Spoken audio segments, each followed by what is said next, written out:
Mind is trapped in the Maya.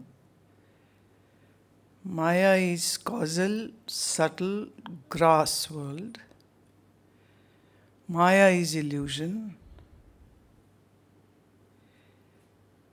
And what have you written? Maya is what?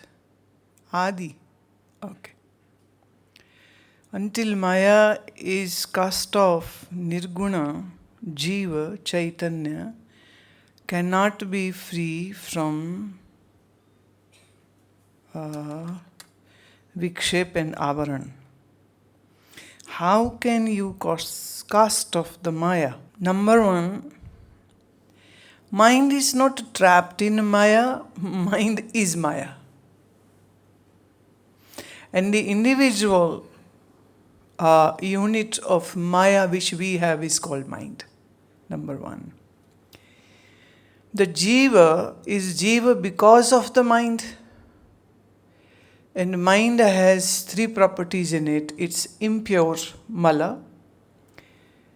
It has disturbances, vikshepa. And it has ignorance, the avaran. Three are there.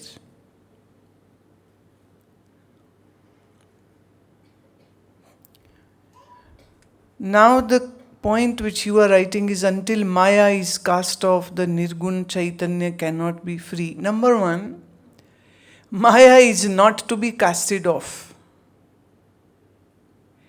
Mind has to stay as it is, because if you kill the mind, then how will you understand anything without mind? Sure, mind is Maya, but mind is not to be casted off. But three things which are required for any seeker to do is, one, you need to make it pollution free, mala free, dirt free, blemish free.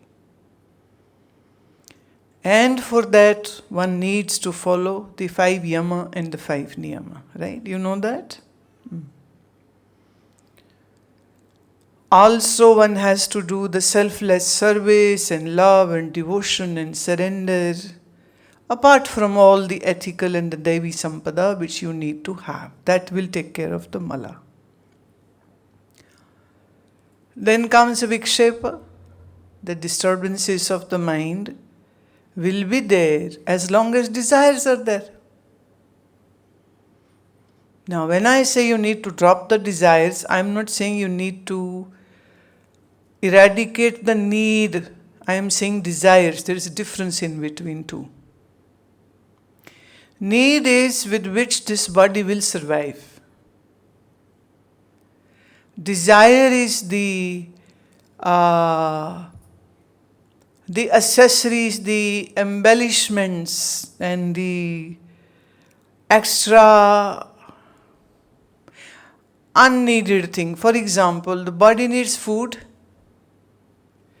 but not exotic cuisines, expensive restaurants. Mind needs clothing. Of course, the body needs clothing.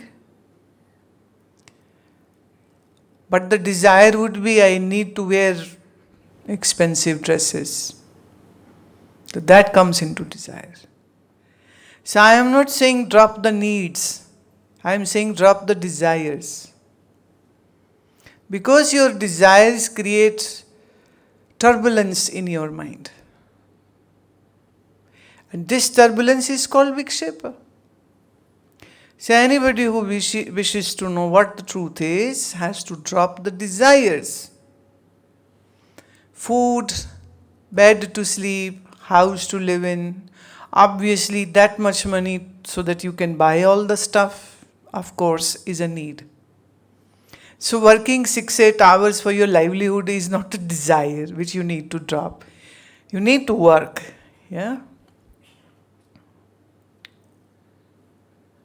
But I know of people who travel all the way to Goa from Delhi to drink feni. It's an alcoholic drink of local Gonds.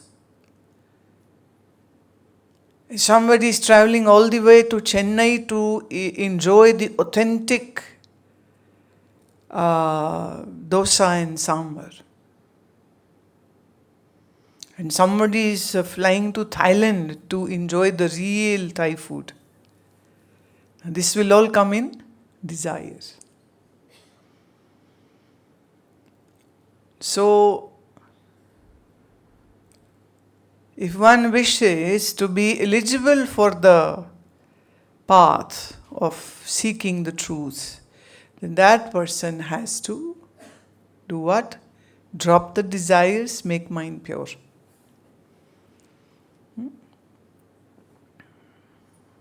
Now these two things have to be done by you.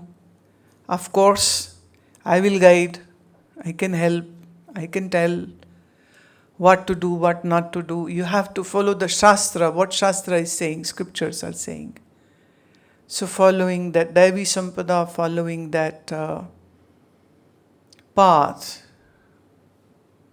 cleans the mind. Then the third thing is left, that is avaran, veil. For avaran, the Guru is required. So what we need to remove is the avaran, the mala and the vikshep of the mind. Not the mind is to be dropped. What they say? There's this saying which goes on that don't hate the sinner, hate his sins. Because a person did something wrong, maybe out of some rage or anger or a moment of where you lose your control and then you went crazy and killed somebody or did something bad. He said, don't hate the person, hate his actions, which were bad. So similarly, the mind is not to be dropped, but the veil of the mind is to be dropped. Are you with me, Chandrakant?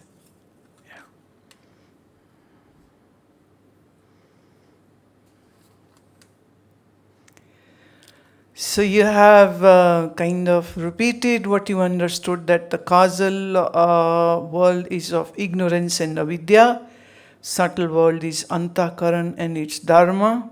Also add the 5 prana, 5 senses of action and knowledge into it. And your subconscious and the ego, that too also into it. And then is the material world or the gross world. When somebody achieves self-realization, will the body die after that? What do you think, Chandrakant? No? Will this whole world vanish? No. It will be as it is. So what change happens? The change happens in the mind. Mind is pure. Mind is restful, peaceful, no turbulence because of no desires. And by listening to the highest knowledge, the Brahma Vidya, slowly and gradually this veil gets lifted. The ajnana is removed. Ajnana means not knowing. Gyan means knowing. And this knowing will happen when this not knowing will go. And that will happen when you listen and understand. And when you are thoroughly clear and you have conclusive understanding of it, it's not fleeting understanding that now you feel, oh, I now know it, then, oh, I don't know it. There's a confusion. When there is no confusion, when you are sure, for example, say tomorrow you read a book, a scripture. Somebody says this is a scripture, religious, read. And you read that. And it says, you are anatma. Will you agree with that?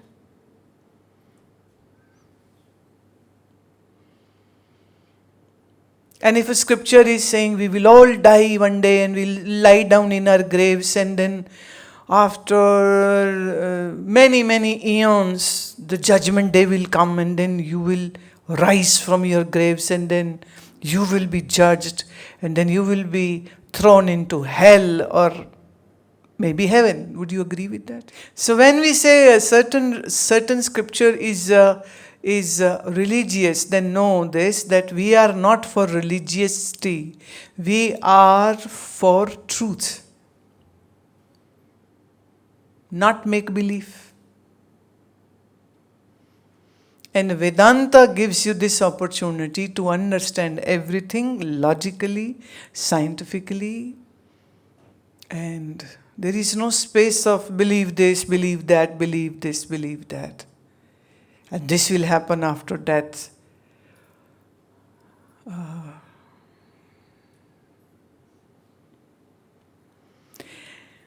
Any so-called scripture which begins to say that God lives somewhere up above the sky, will you agree with that? And this God is very angry. If you don't listen and obey, you will be thrown into hell for eternity. Would you agree with that? So there is, in Vedanta, there is no space or room for such kind of belief system. Well, those who believe, if it suits them, fine. But if you have a good thinking, logical mind, then you really have to be watchful for what you read and what you understand, and whom you follow. I really wish that actually whatever religion, I really wish that maybe someday someone, has these all kind of powers that they wave their hand and the blinds begin to see and the cripple is walking and running, and surely not dead coming to life, because we are already overly populated. We don't want dead ones to come back to life. Let the dead ones be dead ones. They did their bit. Why bring them back? But for sure, if you can heal the cancers and make them healthy and pain-free, I'll be the happiest person. But what to speak about the understanding and the logic which you have, and the fundamental truth is whatever is born will grow and then will decay and then one will die. That's a natural process. And we don't have any problem in that. Absolutely not.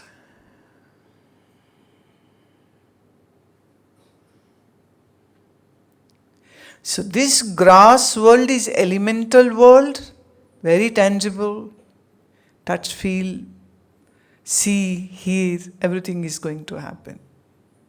And then there is the subtle world, all the 17 constituents. This means the 5 prana, the 5 vital forces, the 5 sense organs, the 5 sense organs of action, and your mind, your subconscious, your ego, and your intellect. So these all together comprise of your subtle body also and the subtleties of this world also. Like you can't see an atom or a cell with your naked eye. But they are the building blocks of any body, anybody. And for any object, for say, if we go further deeper into it, then the atoms which are forming, are giving the shape of the cross body.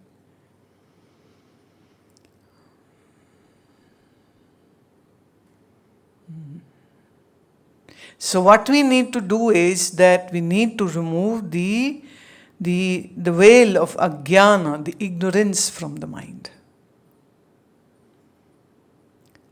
For that, meeting a realized Sadguru is very important. And a guru who doesn't, throws new theories which are very stupid and idiotic.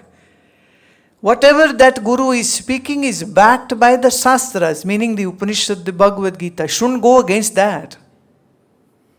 Because that's the foreground on which the Indian spirituality is staying, is working, is functioning. So Ajnana has to be removed. Mala and Vikshep has to remove. That's the three things which you ought to do. Right? Like if you go to a gym and you work out every day for an hour or so, then slowly your muscles built up. You have 6 abs. Then you have very well formed glutes and hamstrings and very shapely legs and very shapely arms. Similarly, you need to do this mental gymming, that is of the upasana, the devotion, and the jnana.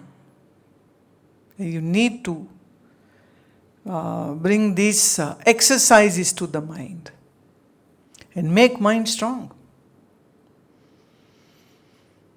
Who doesn't just slips away, who doesn't just falters out of greed or lust or rage or anger. A mind which is firm, a mind which is quieter, a mind which is pure. And then when you listen to the jnana, you drop these 3 malices, the maladies of the mind out of it. These are diseases of the mind. Which 3? Mala, Vikshepa, Avaran. Impurities, turbulence, and veil of ignorance. And that is what all Adhyatma is.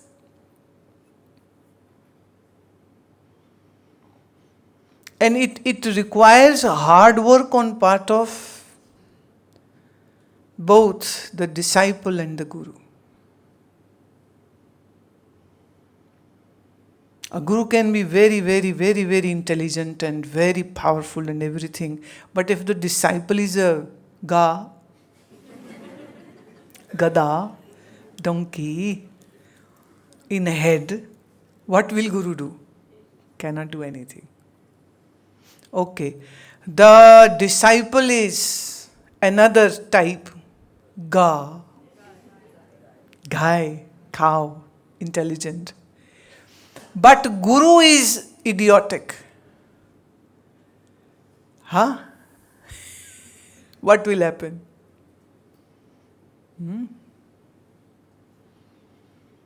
So it's a two-way journey to be done by both sides. That's what the Kathopanishad, the Mangalacharan says, the shloka says, Sahna vavatu, sahnau bhunaktu.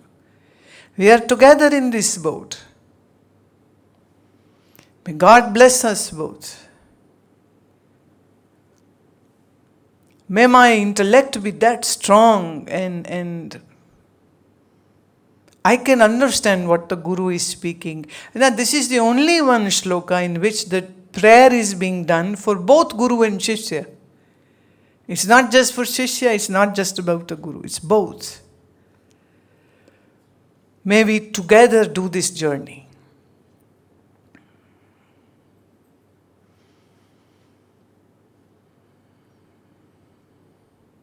So it's a hard work.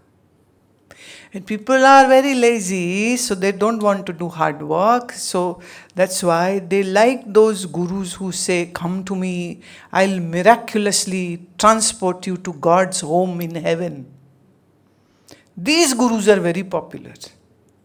Then there is another kind of guru who says, come to me and I'll with my just blessing awaken your kundalini. They are so popular.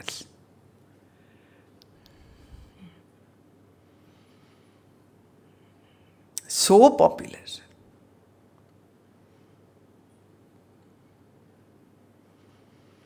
But people are like small kids. Like a small kid goes to like a gurdwara or a temple and says, oh God, please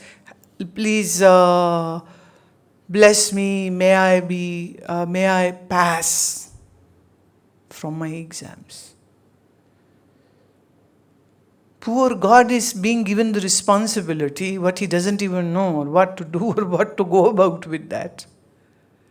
But that's what people teach their kids. Pray for rewards, for awards, for things, what you want. You can't get it because you are a spineless, weak person. So let God bless you and miraculously you have everything.